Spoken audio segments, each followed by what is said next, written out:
Yesterday's class, we completed some definitions in the chemistry in everyday life. Among them, first one is what I was explained this definition. What are the analgesic drugs? Analgesic drugs. What are the analgesic drugs? Chemicals which are used to reduce the body pains are called as analgesics. These are of two types: narcotic analgesics, non-narcotic analgesics. Narcotic analgesics are the drugs which are used to reduce the severe pains. Morphine, codeine are the examples. Non-narcotic analgesics which are used to reduce the mild pains. Those are called non-narcotic analgesics. Example: ibuprofen, aspirin. These are the examples for the non-narcotic analgesics. So this is the first type of the drug, that is analgesic drug. And the second one, antipyretic drug. Antipyretic. Okay, the drugs are the medicines which are used to reduce the body temperature are called antipyretic drugs. Example for this is paracetamol. Paracetamol is the example for the antipyretic drug. Next, after that, antacids. Antacids. What are the antacids? Chemicals are the drugs which are used to neutralize the excess of acid which is present in our stomach. Okay, that leads to the itching and burning in the stomach. That is called as acidity. To prevent that acidity, we are using the chemical. These chemicals neutralize the excess of acid which is present in our stomach. Those are the chemicals which are used to neutralize the excess of acid present in the stomach are called as antacids. Example for the antacids: omeprazole, lansoprazole. These are the examples. Next, fourth type, antihistamines. Antihistamines. Antihistamines. These are the drugs which are acting on the interstitial muscles. Interstitial muscles पे काम करते and prevents the excess release of HCl. यहाँ पे release हुए तो neutral करे तो उनको एंटासिड्स बोलते हैं. रिलीज नहीं होने दिए ऐसा काम करने वालों को एंटीहिस्टामाइंस बोलते हैं. हिस्टामाइंस दो टाइप के हैं, एक एलर्जी को कम करने वाले हैं और एक ज़्यादा एसिड को रिलीज नहीं होने वाले, नहीं देने वाले. एंटीहिस्टामाइंस, यहाँ पे अपने को जो डेफिनेशन दिया वो पढ़ लेंगे. Antihistamines, the chemicals which are acting on the interstitial muscles, intestinal muscles, and these prevents the excess release of the acid in the stomach. Okay, example is the ranitidine is the example for the antihistamines. तो वो last class में definitions बोले थे. Next definition, what are antiseptics? Antiseptics. What are antiseptics? Antiseptics are nothing but the chemicals which are applied on the cuts and wounds, which prevents the growth of pathogenic microorganisms and kills them. Pathogenic microorganisms से अपने जख्म को attack नहीं होने देने वाले, वहाँ पे पैथोजेनिक माइक्रोऑर्गेनिजम्स को रोकने वाले, उनकी ग्रोथ को रोकने वाले केमिकल्स को एंटीसेप्टिक्स बोल के बुलाते हैं. एंटीसेप्टिक्स को एग्जांपल टिंचर ऑफ आयोडीन है. Tincture of iodine, hydrogen peroxide. These are the examples for the antiseptics. Then next one, disinfectants.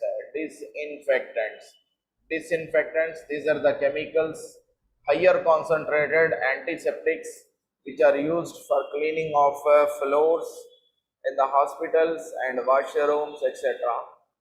So higher concentrated antiseptics are used for the cleaning of the floors and cleaning of washrooms, etc.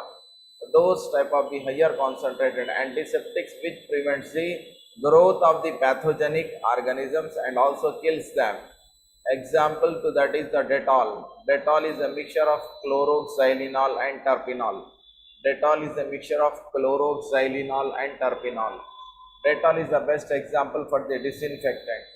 Antiseptic means which are applied on the cuts and wounds, lower concentrated में रहते, कहीं भी जख्म हुआ वहाँ पे इस्तेमाल करते, एक्सटर्नली इस्तेमाल करते, जिसकी वजह से पैथोजेनिक माइक्रो ऑर्गेनिजम्स की ग्रोथ रुक जाती और पैथोजेनिक माइक्रो ऑर्गेनिज्म खत्म भी हो जाते. So the type of the chemicals which are applied on the cuts and wounds which prevents the growth of pathogenic harmful microorganisms are known as antiseptics. After that, disinfectants, just I was explained the definition. Now next, another definition that is important. What are the antibiotics? Antibiotics क्या है? What are the antibiotics? Antibiotics are the chemicals extracted from the microorganisms, algae, fungi, like that. Okay, biochemical extracts. These prevents the growth of pathogenic microorganisms and kills them in our body. These are taking internally. Okay, external भी ले सकते in the form of the ointments वगैरह, drops कैसा लेते, और internal भी internally लेते. This prevents the growth of pathogenic microorganisms and kills them. These are of two types, broad spectrum antibiotics and narrow spectrum. Broad spectrum means which covers the हर किस्म के bacteria को खत्म करे तो उनको बोलते हैं ब्रॉड स्पेक्ट्रम एंटीबायोटिक बोलते हैं. ग्राम पॉजिटिव, ग्राम नेगेटिव, हर किस्म के बैक्टीरिया को कवर करते हो. और narrow spectrum means selected bacteria को खत्म करते हैं. Gram negative bacteria, selected bacteria को, बैक्टीरिया पे काम करे तो उनको बोलते हैं बैक्टीरिया और अदर डिसीजेस पे काम कर रहे हैं. सेलेक्टेड डिसीज पे काम करे तो उनको बोलते हैं नैरो स्पेक्ट्रम. तकरीबन हर किस्म की डिसीज को क्योर करे तो वैसे एंटीबायोटिक्स को क्या बोलते हैं, ब्रॉड स्पेक्ट्रम एंटीबायोटिक्स बोल के बुलाते हैं. So these are the some definitions and some definitions are left. Which are those? Next one I'm writing, this is the important one, परसों एग्जाम में आया था. फूड प्रिजर्वेटिव्स क्या होते हैं? Food preservatives, food preservatives chemicals which are used to prevent the spoilage of the food by the action of microorganisms. microorganisms food पे काम करके उनको ऑक्सीडाइज करते, जिसकी वजह से फूड स्पॉइलेज होता. So what are the food preservatives? These are the chemicals, okay, which are used to preserve the food. Okay, generally food is spoilage. Food is spoiled because due to the action of the microorganisms. Microorganisms oxidize the food. As a result of that, food gets spoiled. So in order to prevent that, some chemicals are added to the food for storing purpose. Those chemicals which are used to preserve the food are called as food preservatives. This is the definition for food preservatives. Food preservatives में common salt लिख ले सकते आप, और chemicals में sodium benzoate, sodium bisulfate, all these are the examples for the food preservatives. Next, about the next definition, artificial sweetening agents. Artificial sweetening agents. Okay, these are not sugars, these are not carbohydrates, these are the synthetic chemicals, okay, which are used instead of sugar, but this not gives any calorific value to our body. खाली मिठास देते, कुछ भी calories वगैरह add नहीं करते. तो जो पेशेंट्स, शुगर पेशेंट्स है, डायबिटिक डिसीज से जो सफ़र हो रहे हैं, उन लोगों में इंस्टेड ऑफ शुगर जो स्वीटनिंग एजेंट, मतलब स्वीटनेस प्रोड्यूस करने के वास्ते जो केमिकल्स को इस्तेमाल करते हैं उनको बोलते हैं artificial sweetening agents. These are the synthetic chemicals which has no calorific values. These are used instead of the sugars in diabetic patient. Those chemicals which are used instead of sugar to produce the sweetness are called as artificial sweetening agents. Okay, example is the aspartame is the example. Aspartame, allicin, saccharin are the examples for the artificial sweetening agents. Now, after this, what are the tranquilizers? What are the tranquilizers? Chemicals which are used to prevent the or for the management of the disease, psychosis and neurosis. जो psycho है उनको calmness produce करने के वास्ते, जो neural disorders रखते हैं उनके अंदर कामनेस प्रोड्यूस करने के वास्ते जो दवा इस्तेमाल कर रहे हैं उनको बोलते हैं उन लोगों को बोलते हैं ट्रैंक्विलाइजर्स बोल के बुला रहे हैं. Tranquilizers are the chemicals which are used for the management of the disease, psychosis and neurosis. Those type of the chemicals which are used for the treatment of the disease, psychosis and neurosis, which produce calmness in that patient, those type of the chemicals are called as tranquilizers. Luminol, barbiturate acid are the examples. Luminol and barbiturate acid. Barbituric acid. These are the examples for the tranquilizers. Okay, so these are the some important definitions are there. इसी में से ये जो मैं पढ़ाया मैं इसी यही डेफिनेशन से एग्जाम में आते और 2 VSAQs आते हैं चैप्टर से, नहीं तो 2 डेफिनेशंस मिला के SAQ में भी पूछ सकता. तो the important definitions which are there I was covered. Next another one is there in this. What is soap and detergent? Soap किसको बोलते हैं, डिटर्जेंट किसको बोलते हैं? Okay, soap is the cleaning agent which acts as the cleaning agent only in the soft water. Soft water में useful रहता है. It is the cleaning agent. And detergent is the cleaning agent which is used in both soft water and hard water also. Sodium lauryl sulfate is the example for the detergents. कई किस्म के detergents रहते हैं. Okay, so this is the main difference between the soap and detergent. Soap is the cleaning agent which is acting as a cleaning agent in soft water. पानी अगर पानी में salt नहीं है तो उसमें अच्छा काम करता. Detergent खारा पानी और मीठा पानी दोनों में भी अच्छा काम करता. So this is the main difference between the soap and detergent. These are the some important questions in this chemistry in everyday life. Chemistry in everyday life के important questions पढ़ाए हम, इसी पे से रहते questions. अच्छा सा याद कर लीजिए. फिर then उसके बाद में the next one एक छोटा चैप्टर है what are the polymers. ये भी VSAQ का चैप्टर है. एक VSAQ आता है इसमें से, नहीं तो 2 VSAQs, नहीं तो एक SAQ आता. Polymers. What are the polymers? थोड़ा इसके बारे में पढ़ना है. Polymers are the simplest molecules which are able to undergo the polymerization process. Polymerization होते वो मतलब एक मॉलिक्यूल दूसरे मॉलिक्यूल से जुड़ता, इसको बोलते हैं polymerization. Simple molecules which are able to undergo polymerization and forms the big compound. Those molecules which are able to undergo polymerization and form the big compound are known as polymers. That means simplest structural unit present in the polymer are called as monomers बोल के बुलाते हैं. Monomers है पहला definition है monomer. Monomer are the simplest units which undergoes simplest molecule which undergoes polymerization process and forms the polymer.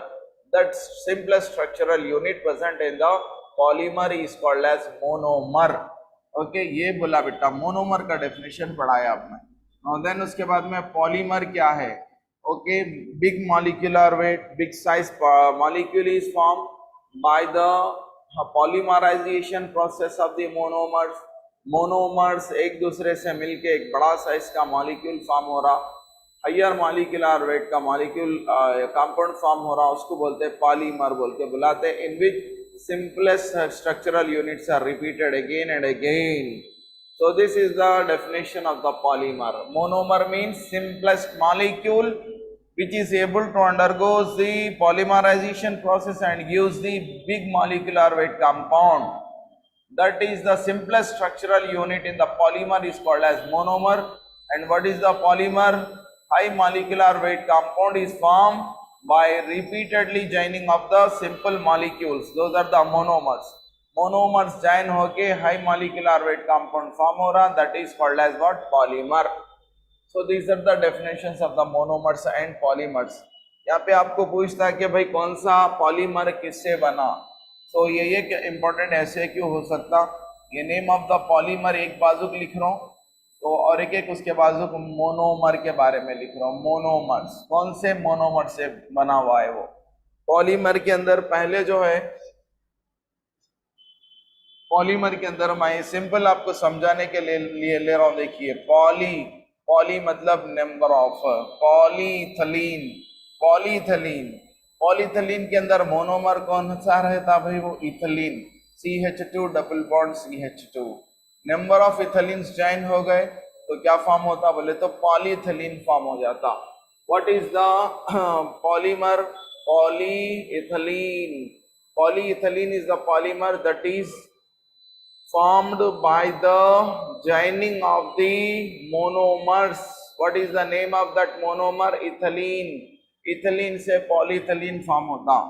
Now next one, I am writing the another one, PVC, polyvinyl, polyvinyl chloride, polyvinyl chloride, PVC, polyvinyl chloride. It is formed by joining the vinyl chloride। देखिए CH2, देखिए इसको बोलते हैं vinyl chloride. Vinyl chloride join होने की वजह से polyvinyl chloride आता। तो ये क्लियर से लिखना, इथलीन ये कौन सा है भाई, विनाइल क्लोराइड। विनाइल क्लोराइड से PVC, पॉलीविनाइल क्लोराइड फॉर्म होता। Now next about the polyester, polyester, polyester कैसा फॉर्म हो रहा, what is the monomer in the polyester, polystyrene, polystyrene. Benzene के ऊपर CH, देखिए ऐसा रहता CH2, ओके इसको स्टाइरीन बोलते। तो ये स्टाइरीन मिले तो क्या फॉर्म होता भाई, आपको पॉलीस्टाइरीन फॉर्म होता, पॉलिस्टर बोल के भी बुलाते। Now next one, what is the Dacron, Dacron किससे फॉर्म होता, डेकरॉन, डेकरॉन किससे फॉर्म हो रहा, ethylene glycol, ethylene, ethylene glycol, ethylene glycol plus ये दो मिले तो आ रहा, ethylene glycol plus terephthalic acid, terephthalic acid. Ethylene glycol मतलब देखिए CH2, CH2 डाल लेना, यहाँ एक OH लिखा, यहाँ एक A हो गया इथिलीन ग्लाइकॉल। टेरिथोलिक एसिड बेंजीन ले लो, यहाँ पे COOH डाल लो और एक एक COOH डाल लो, इसको बोलते हैं थॉलिक एसिड। टेरिथोलिक एसिड और इथिलीन ग्लाइकॉल इन दोनों रिपीट होने की वजह से आपको डेकरॉन फॉर्म होता।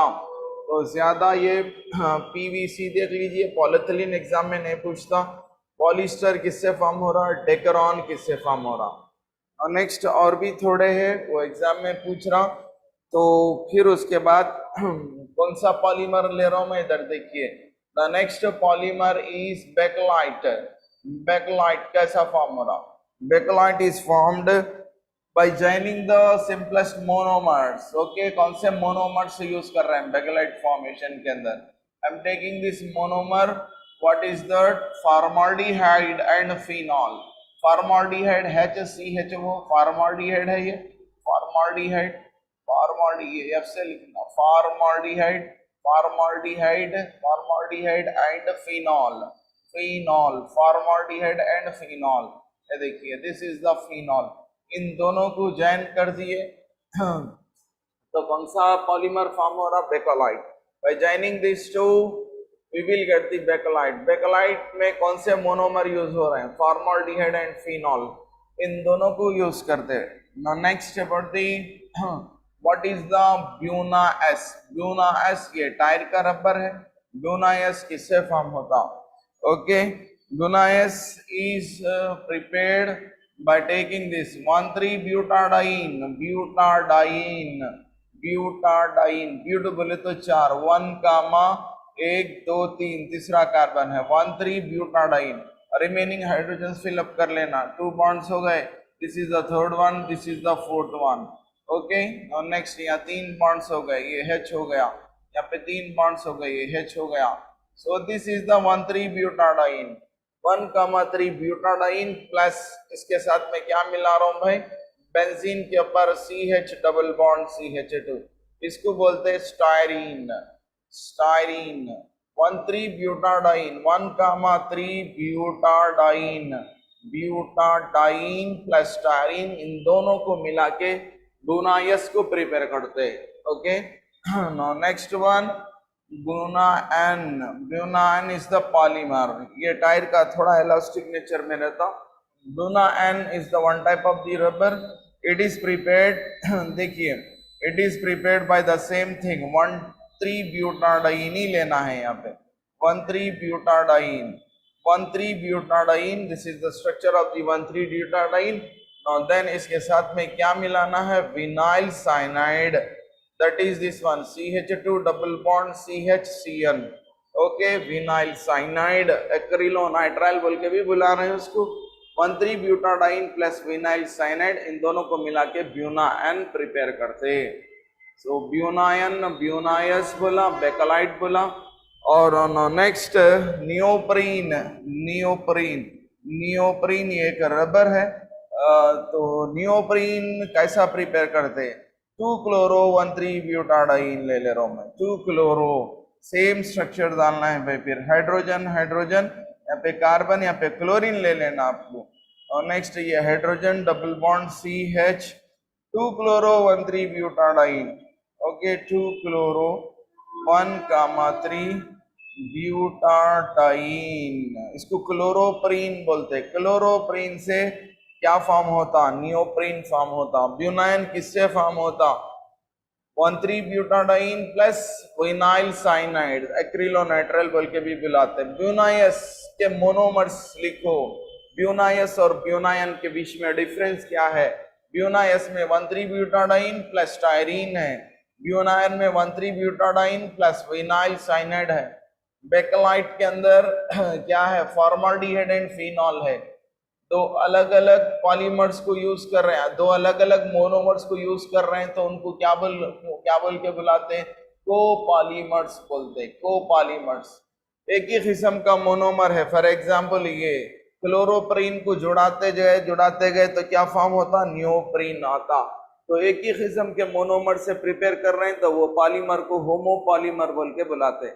Okay, if polymer is form with only one type of the monomer, that is called as homopolymer. If two different types of the monomers are used in the preparation of the polymer, that is called as copolymer.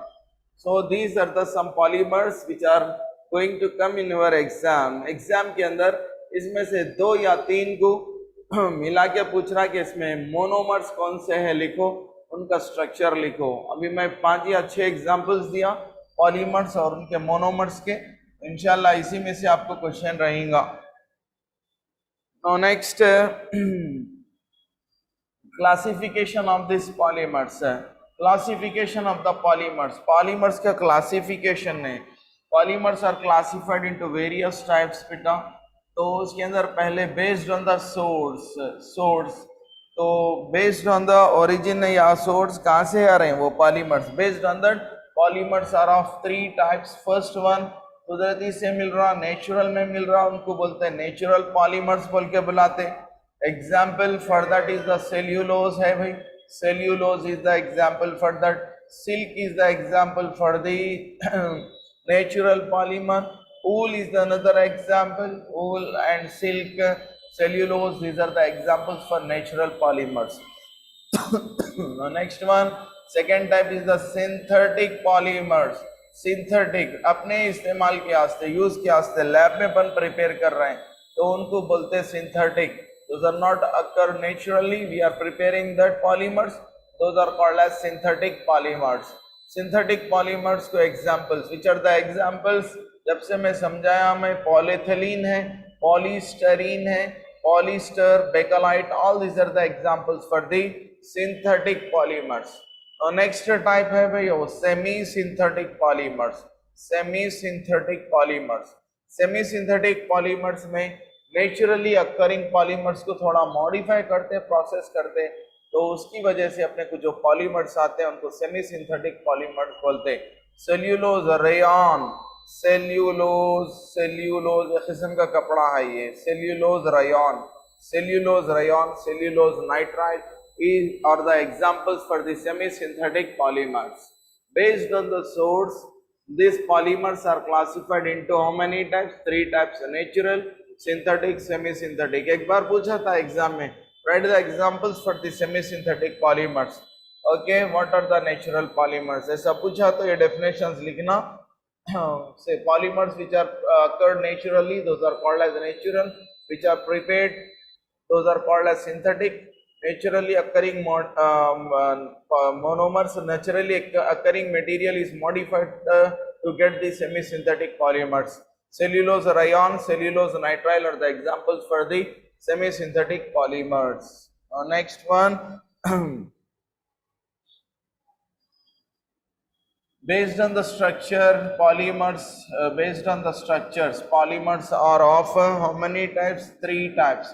First one, linear polymers, in which linear chains of the polymers are present. देखिए linear chains रहते हैं उनको क्या बोलते हैं?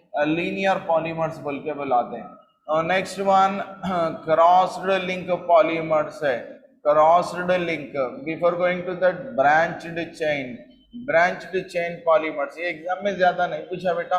पॉलीनॉलेज क्या से आपको ब्रांच्ड चेन मींस वहां पे फंक्शनल ग्रुप के ब्रांचेस रहते हैं. These are called as branched chain.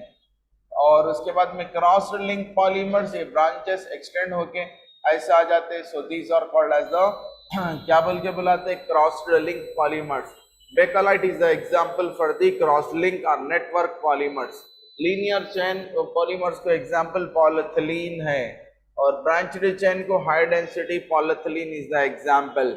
In the preparation of the polyethylene we are using one catalyst that is called as the Ziegler-Natta catalyst. Ziegler-Natta catalyst क्या होता?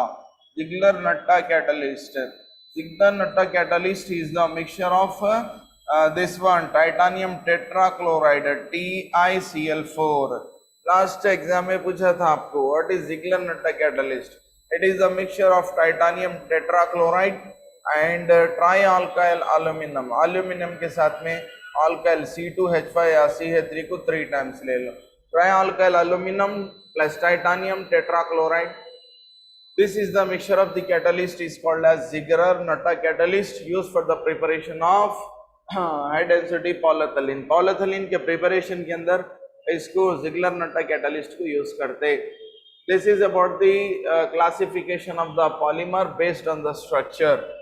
Next, some polymers are degradable. Generally ये polythene वगैरह degrade नहीं होता micro organism से, वैसे ही पड़ा हुआ रहता, पोल्यूटेंट के जैसा रहता हो. मगर थोड़े पॉलीमर्स है, पॉलीग्लाइकोलिक एसिड है, पॉलीलैक्टिक एसिड है, PHBV है. Okay, PHBV. So this is the one type of the polymer. Polyglycolic acid, glycolic acid, polylactic acid, polylactic acid. These are degradable.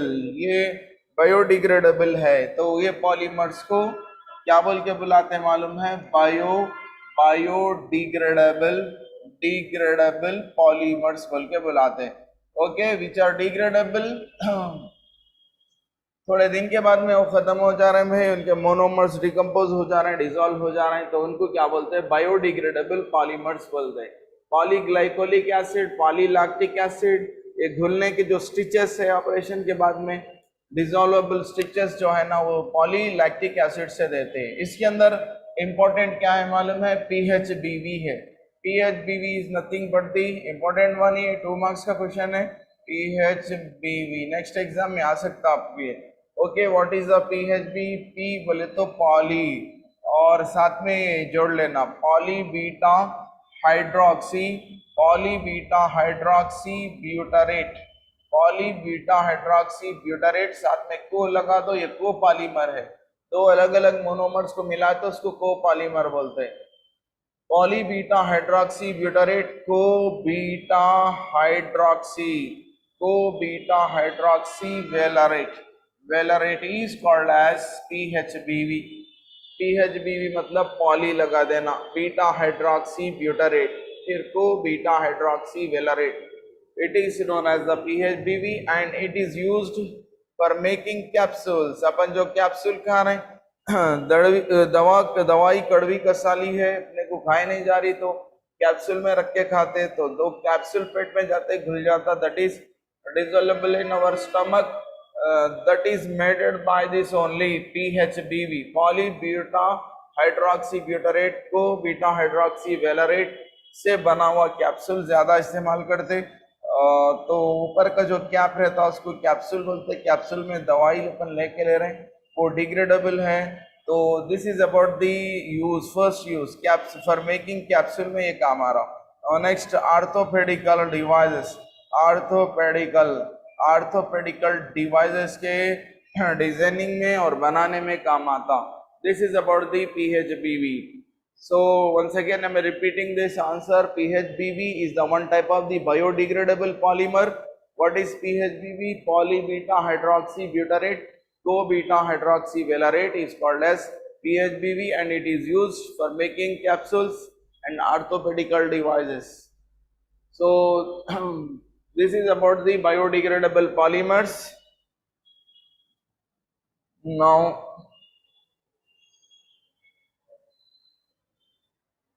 another important question in this chapter is what is vulcanization of rubber? Vulcanization of rubber. Vulcanization of rubber. What is vulcanization process? Naturally occurring latex, that is the rubber का जो material रहता naturally occurring latex is heated with the sulfur, heated with the sulfur with the sulfur about 300 degrees 300 degree C से ज्यादा अपन naturally occurring latex material को, rubber material को heat कर रहे, तो उसकी वजह से ये क्रॉस लिंकिंग एजेंट कैसा काम कर रहा, तो पॉलीमरिक चेन के बीच में सल्फर जो है ऐसा क्रॉस लिंकिंग एजेंट बन रहा, जिसकी वजह से ये नेचुरली अकरिंग रबर की elasticity increase होती, मैकेनिकल प्रॉपर्टीज इंप्रूव होते. So here sulfur is acting as a cross linking agent. Due to this cross linkages of the sulfur, mechanical properties like the elasticity of tensile strength or elastic nature increase होती. Not only that, absorption of water decreases. इसका जो absorption, water को absorption करने की ability decrease होती. So whatever it may be, naturally occurring rubber is heated, that is the latex is heated with the sulfur, is called as vulcanization process. Because due to this process, what is going on, cross linkages between the sulfur linkages between the polymeric chains increases. Due to that, mechanical strength, mechanical properties increases, elastic nature, tensile strength is increases, and low absorbability with water. Water से मतलब ज्यादा affinity नहीं बताता, water absorption ability decrease होती. So this is the process is called as vulcanization of rubber.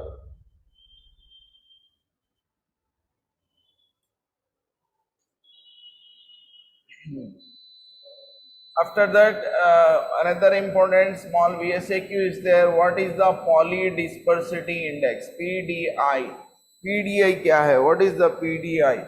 There are two methods are there to calculate the molecular weight of the polymers. One is the weight average method, molecular weight average method. Okay, MW bar बोल के लिखते हैं. Next number average method. ये दो methods के बीच में जो रेशियो आता, the ratio between weight average molecular weight and the number average molecular weight is called as polydispersity index. For a good type of the polymers, ये PDI value 1 से थोड़ा ज़्यादा रह सकती. So this is about the polydispersity index के बारे में. ये भी एक VSAQ है. Now next,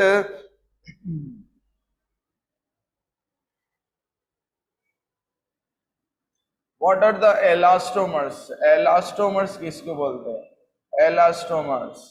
Elastomers देखिए, पॉलीमरिक चेन्स के बीच में इंटरैक्शन ज्यादा नहीं है भाई, तो इंटरैक्शन ज्यादा नहीं रहने की वजह से वो थोड़ा फैल जाते, फिर छोड़ दिए तो अपने जगह वापस आ जाते.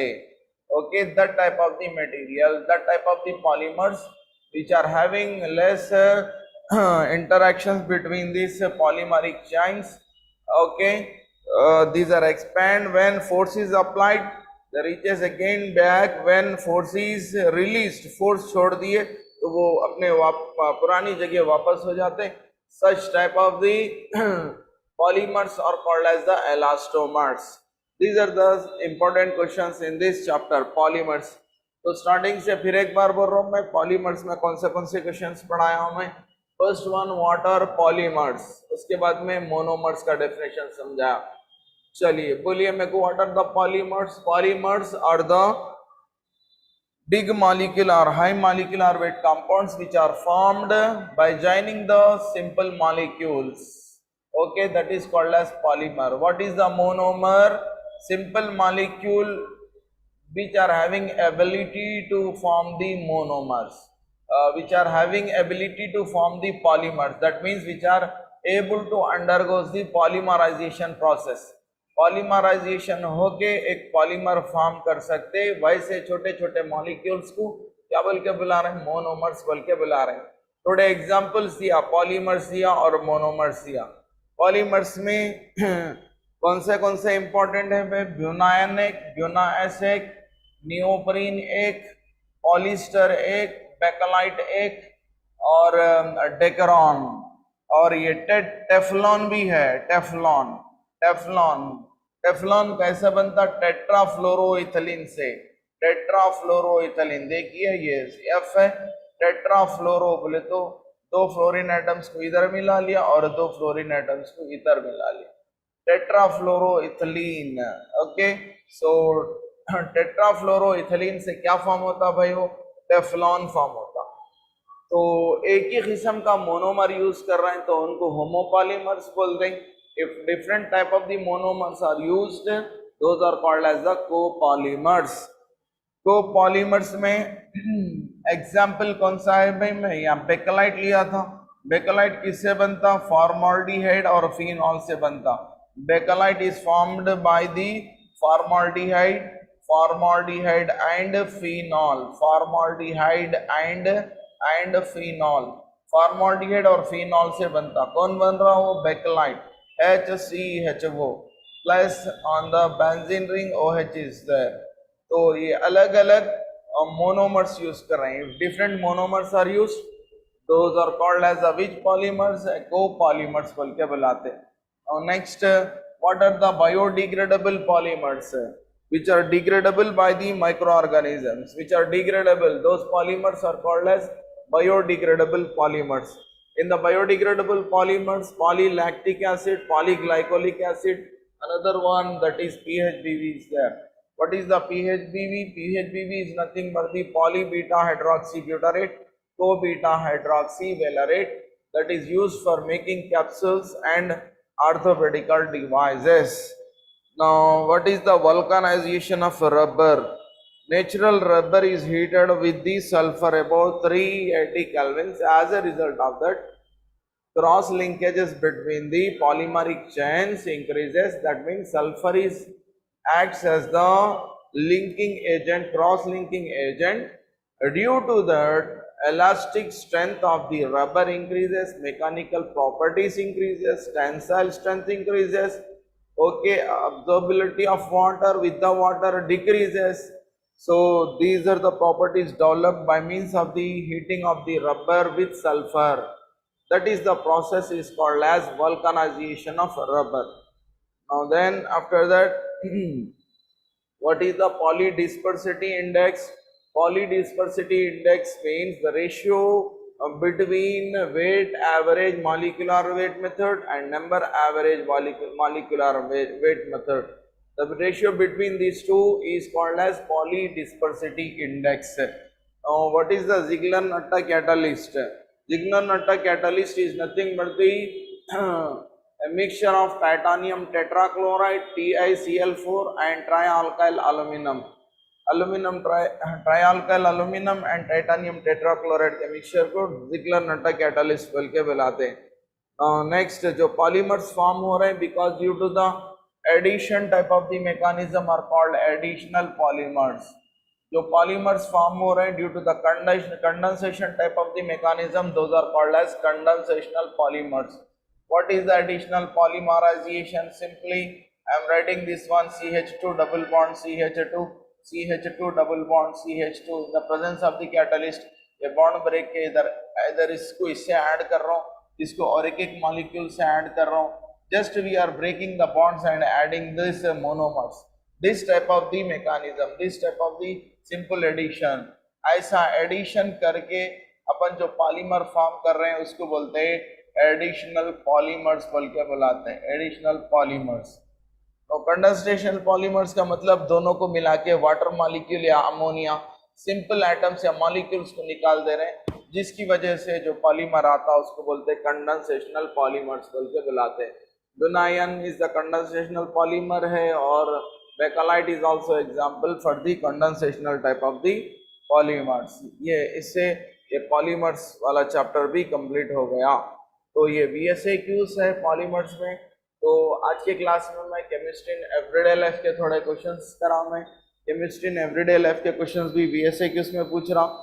फिर उसके बाद में पॉलीमर्स में भी ये VSAQ भी पूछ रहा है पॉलीमर्स में.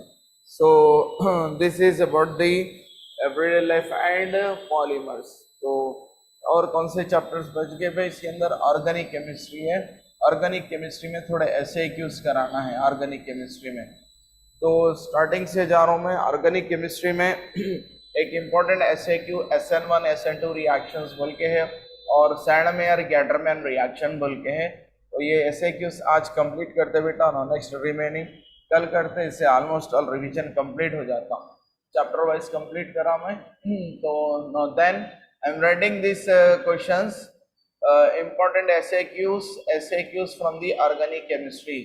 ऑर्गेनिक केमिस्ट्री में LAQs कौन से हैं? नेम रिएक्शंस है. वो नेम रिएक्शंस देख लीजिए. Name reactions are enough for the LAQ. Now next in the SAQ, first important one is the Sandmeyer reaction. Sandmeyer 18 question आता है. Sandmeyer reaction, Sandmeyer reaction and Gattermann reaction. Sandmeyer reaction and Gattermann reaction. Okay, both are same बेटा और reacting material भी same है और product भी same है. So what is the material we are using for this? ये देखिए ये रिएक्टिंग मटेरियल यूज कर रहा हूँ. बेंजीन डायज़ोनियम क्लोराइड इसको यूज कर रहा हूँ मैं. When benzene diazonium chloride is heated with, क्या करना है हमें? गर्म करना है. Heated with what? अगर आप HCl ले लिए, HCl ले लिए, N2Cl, HCl ले लिए तो क्या आने वाला है? HBr ले लिए तो क्या आने वाला है? और HCN ले लिए तो क्या आने वाला है? थोड़ा इधर देखिए. This is the reaction takes place in the presence of the cupric chloride catalyst. Simply Cu+2 ion is acts as the catalyst when benzene diazonium chloride is heated with HCl or HBr or HCN in the presence of Cu+2 catalyst. cupric chloride catalyst के presence में benzene diazonium chloride को HCl से react करे तो जब benzene पे Cl बढ़ जाता इसको बोलते हैं क्लोरोबेंजीन. क्लोरोबेंजीन. अगर HBr से रिएक्ट करे तो बेंजीन के ऊपर ब्रोमीन आ जाता, इसको बोलते हैं ब्रोमोबेंजीन. और बेंजीन के ऊपर HCN, इसको HCN से मिला दिए तो बेंजीन पे CN आता, इसको बोलते हैं cyanobenzene. whatever it may be, this is the reaction is called as which reaction? Sandmeyer reaction. First type of the reaction, that is the Sandmeyer reaction. Very easy to remember. When benzene diazonium chloride, benzene पे N2Cl डालना, diazonium chloride, benzene azonium, okay, chloride. When treated with HCl or HBr or HCN in the presence of this catalyst, cupric chloride catalyst, if you are treating this with the HCl, you will get the chlorobenzene. अगर HBr से react करे bromobenzene आता, HCN से react करे cyanobenzene आता. तो ये reaction का नाम क्या है बोले तो सैंडमेयर रिएक्शन है. In this yield is more. Another one, that is the Gattermann reaction is there. Gattermann reaction में once again I am taking that material only, that is benzene diazonium chloride. When it is treated with the same HCl or HBr or HCN, okay, HCN in the presence of the copper. पहले Gattermann experiment करे थे, इसमें yield कम आ रहा, तो फिर उसके बाद में सैंडमेयर Cu+2 क्यूप्रिक क्लोराइड को लिए कैटलिस्ट चेंज करे तो यील्ड ज्यादा आ रही। सैंडमेयर में कैटलिस्ट क्यूप्रिक क्लोराइड है और यहाँ पे गैटरमैन में कॉपर है। That's it, this is the difference between the Sandmeyer and Gattermann. As a result of this reaction, ये रिएक्शन से बेंजीन पे यहाँ पे Cl आता, रिएक्टेंट प्रोडक्ट दो भी सेम है, मगर खाली एक कैटलिस्ट आप Cu+2 की जगह Cu लिखते हैं आप। यहाँ पे HBr पे HBr से Br आता, बेंजीन पे ब्रोमो बेंजीन बोलते हैं। If you are taking HCl you will get this cyanobenzene, ये फॉर्म होता। This is the reaction is called as which reaction? It is called as Gattermann reaction बोलते हैं इसको, Gattermann reaction. So it is the important expected SAQ in the question number 18. Question number 18 में Sandmeyer और Gattermann reaction आता, या नहीं तो और एक एक क्वेश्चन समझा रहे हैं। Right about the SN1 and SN2 reactions, SN1 and SN2 reactions. थोड़ा थोड़ा आप इसमें दोनों को दिए तो थोड़ा लिखना भाई, इससे क्या आने वाला है लिखना है। देखिए what is the meaning SN1, N means nucleophilic, S means substitution, reaction which molecular, unimolecular, unimolecular, unimolecular, unimolecular, nucleophilic, nucleophilic, nucleophilic, substitution, substitution, substitution reaction, unimolecular nucleophilic substitution reaction, इसको शॉर्ट में क्या बोल के बुलाते हैं? SN1 रिएक्शन बोल के बुलाते हैं, SN1। Next one, what is the SN2? Same भाई, दो रहने से इसको बोलते हैं by molecular, by molecular, by molecular nucleophilic, nucleophilic philic substitution, substitution, substitution reactions. Okay, so which compounds undergoes these type of the reactions? Generally alkyl halides undergoes nucleophilic substitution reaction. First I am explaining you about the unimolecular SN1 reaction समझा रहा हूं मैं। What is the alkyl halide? I am taking this carbon, carbon के साथ में एक halogen लगा दिया, Cl Br लगा दिया, तो मैं क्या कर रहा हूँ यहाँ पे देखिए, यहाँ पे CH3 लगा रहा हूँ मैं, यहाँ पे फिर CH3, कार्बन की वैलेंसी CH3 ग्रुप से भर दिया मैं। Cl attached carbon contains 3 alkyl groups, this is called as the 3 degree tertiary alkyl halide बोल के बुलाते हैं। Tertiary alkyl halide upon hydrolysis with the aqueous KOH, इसको पानी में घुला हुआ KOH से ले लिया तो क्या होता बोले तो ये KCl हट जाता, OH आके इधर सब्स्टिट्यूट हो जाता। तो once again I am taking CH3C and CH3 on the place of Cl I am writing OH. That means hydrolysis of the tertiary alkyl halides, okay, in the presence of the or with the aqueous KOH you will get the alcohol। Primary में भी alcohol आता मगर थोड़ा mechanism अलग है, तो इसीलिए यहाँ पे यूनिमॉलिक्यूलर बोले, वहाँ पे बाइमॉलिक्यूलर बोले। तो यहाँ पे थोड़ा मैकेनिज्म समझा रहा हूँ, थोड़ा देखिए बेटा, बाई कई को बोले, यूनि कई को बोले। I am explaining you mechanism of this reaction. In this reaction I am taking the tertiary alkyl halide। Tertiary means what? 3 degree alkyl halide, CH3, फिर उसके बाद में क्या कर रहा हूँ, यहाँ पे Cl ले लिया। तो ये रिएक्शन शुरू होते खुद पहले क्या होता, due to the inductive effect of this, देखिए क्या होता मालूम है, ये बॉन्ड वीक होता खुद ब खुद, और ये जो है क्या फॉर्म होता भाई,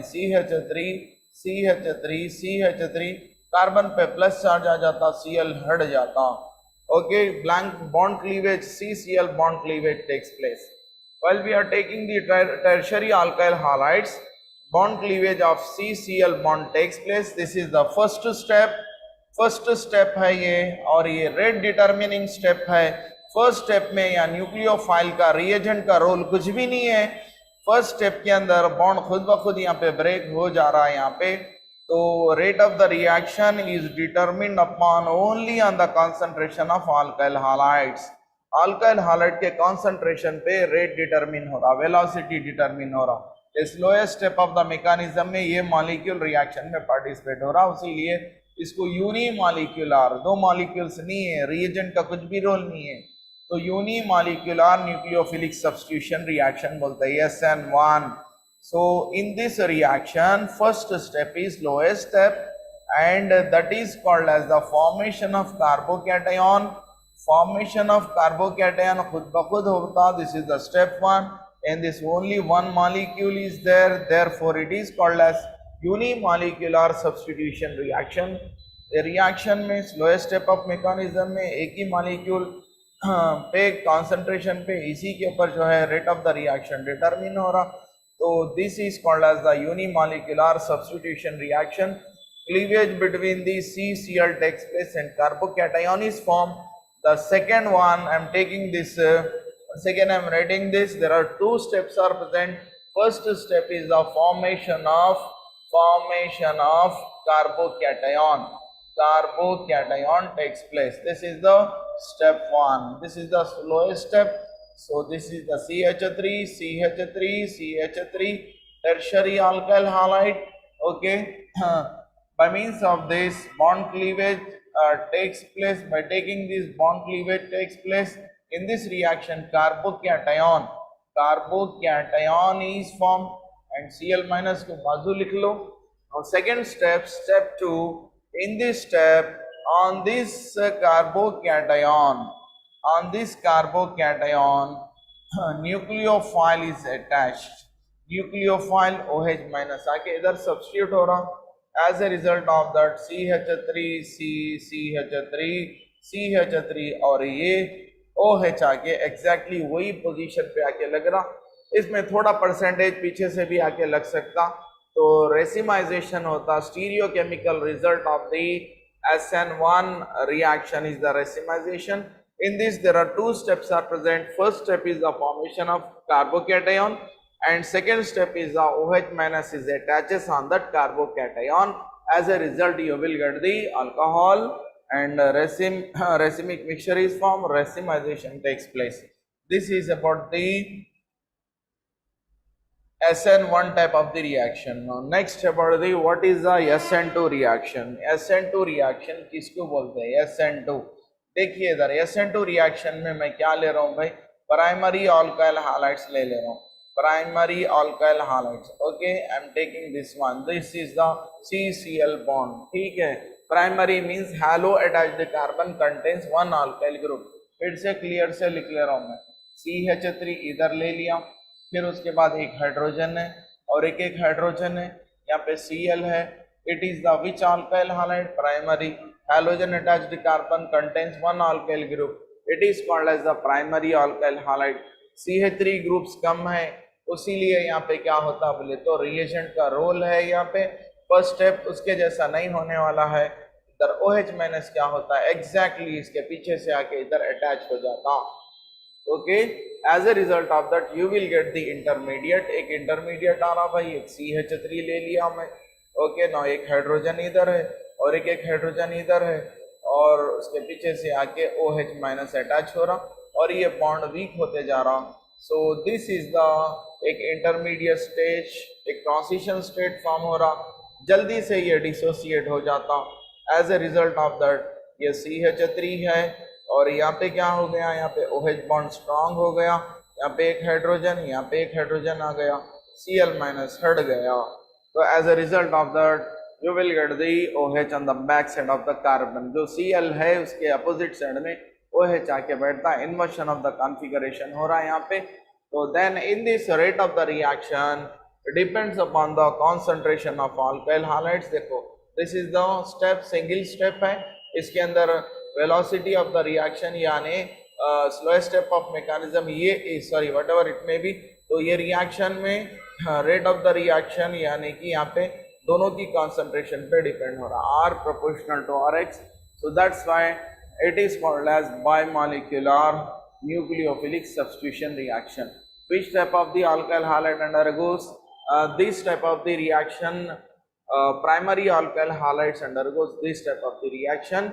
Okay, in the rate determining step in this reaction, rate of the reaction, whatever it may be, there are two molecules are participated in the reaction.